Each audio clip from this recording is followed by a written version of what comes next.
Para platicar de ello, saludamos en la línea telefónica al doctor Pedro Moctezuma. Él es coordinador del programa de investigación de la sustentabilidad de la Universidad Autónoma Metropolitana y cofundador de la Coordinadora Nacional Agua para Todos. Muy buenas tardes, doctor. Gracias por estar con nosotros. ¿Qué tal? Muy buenas tardes. Muchas gracias por invitarnos a participar. No, al contrario, pues ya dábamos esta introducción. Más allá de estos anuncios y estos recortes, ¿cómo nos encontramos, doctor, tanto en la capital como en nuestro país con la situación del agua?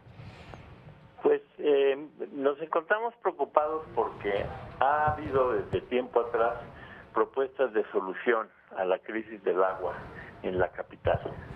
Y el sistema de aguas de la Ciudad de México y Conagua han hecho caso omiso de estas recomendaciones.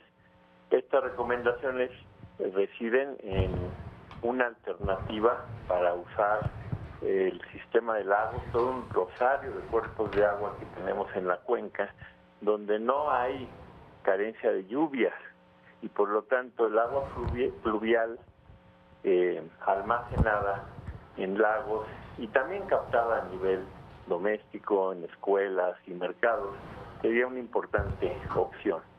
Lo mismo sería tratar las aguas residuales, que se mandan por un tubo.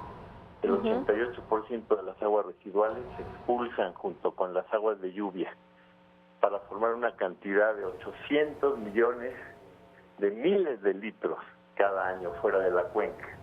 Esa agua la necesitamos aquí.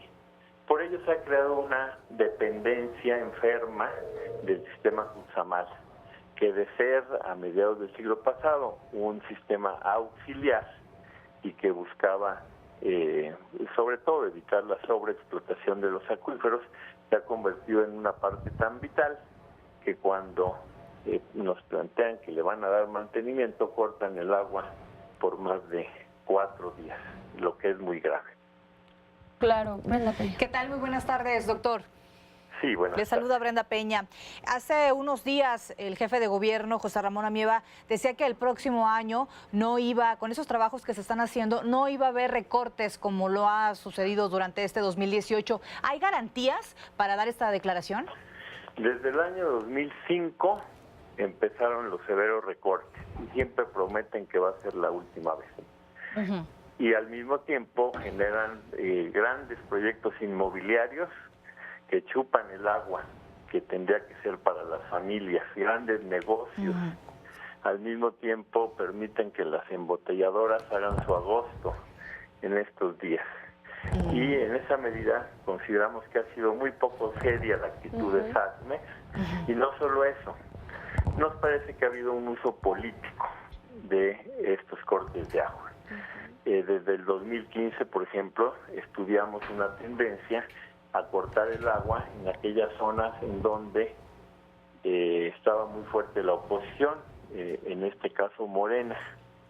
El caso de Iztapalapa es un caso histórico.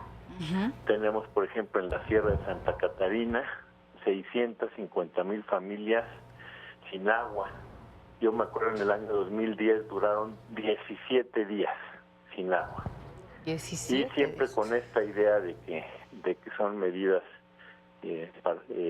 temporales, que se van a encontrar salidas. ¿Y qué es lo que pasa?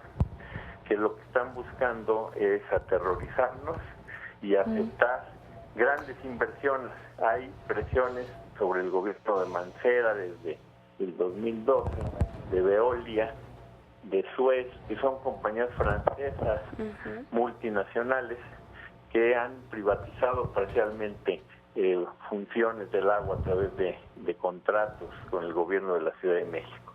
Y estas empresas han estado presionando para tener el manejo del agua de nuestra ciudad, como lo está haciendo también el Banco Mundial. Mancera firmó un convenio para la sustentabilidad hídrica del Valle de México, le pusieron un convenio, de resiliencia para el Valle de México, es el nombre correcto, en el cual se comprometían con el Banco de México en medidas privatizadoras para la ciudad. Y como sucede cuando quieren privatizar un servicio, primero generan escasez, generan preocupación, que la gente exija un cambio. Entonces dicen, pues la única salida es invertir y como no tenemos dinero, cosa que tampoco es cierta, Claro. entonces tenemos que traer corporaciones extranjeras. Precisamente, doctor, para eso iba. Este corte de agua es reflejo de la crisis de desabasto, pero más allá de ello, un proceso de posible privatización en este contexto que nos viene comentando. Ramón Aguirre ha estado beligerantemente buscando la privatización del agua en la Ciudad de México a través de distintos proyectos. Uno último que sí le pusieron ley de sustentabilidad hídrica, y precisamente este proyecto buscaba con un nombre simulador la descentralización, buscaba acciones públicas privadas en donde precisamente estas compañías se hicieran del gran negocio de, imagínense, el que controle el agua en la Ciudad de México con más de 9 millones de habitantes, las ganancias que no genera. Afortunadamente ya tenemos una nueva constitución que entró en vigor, que prohíbe el lucro con el agua. Afortunadamente el 5 de diciembre hay cambio de gobierno y el 1 de diciembre hay cambio de gobierno federal.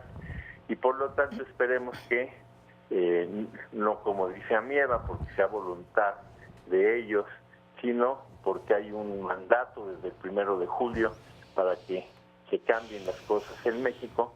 Seguramente se van a empezar a adoptar programas y, muy importante, una ley general de aguas que eviten que sigamos sufriendo de esta crisis. Y a propósito de la nueva administración, doctor, ¿qué opinión le merece? De entrada, en el Senado de la República, pues ya esté llamado a suspender estas concesiones sobre el agua, que en algún momento, a mediados de año, platicamos incluso en este espacio. ¿Parte de las acciones de la nueva administración? Sí, me parece que van en el sentido correcto y que se van a profundizar cuando el legislativo discuta la Ley General de Aguas, cosa que no logró ni la 62 legislatura en 2013-2015, ni la 63 legislatura entre 2015 y 2018. Esperamos que esta legislatura cumpla con esta tarea, que es mandato del artículo 4 constitucional, para dar efectivamente el derecho humano al agua. Y bueno, mientras tanto, doctor, con esta situación crítica del recorte de agua que ya tiene pues a los ciudadanos de entrada viendo cómo le hacen para, pues no, son muchos días y todo lo que implica ello, vamos a estar al pendiente, sí, de estas acciones, de este corte, pero sobre todo de las acciones legislativas importantes que hay detrás de todo este recorte. Muchas gracias. Y también, doctor, nada más un último comentario, vigilancia ciudadana. Vamos a constituir la Contraloría Ciudadana Autónoma del Agua, que está mandatada en el transitorio de la Constitución, en el transitorio 37, y el primer lugar donde se va a constituir es en la Sierra de Santa Catarina, en Iztapalapa, el próximo domingo. Qué importante, los ojos puestos de la ciudadanía también en este tema, doctor. Claro. Muchísimas gracias, como siempre, y estamos en comunicación. Al contrario, muy amable. Muy buenas tardes, doctor Pedro Moctezuma.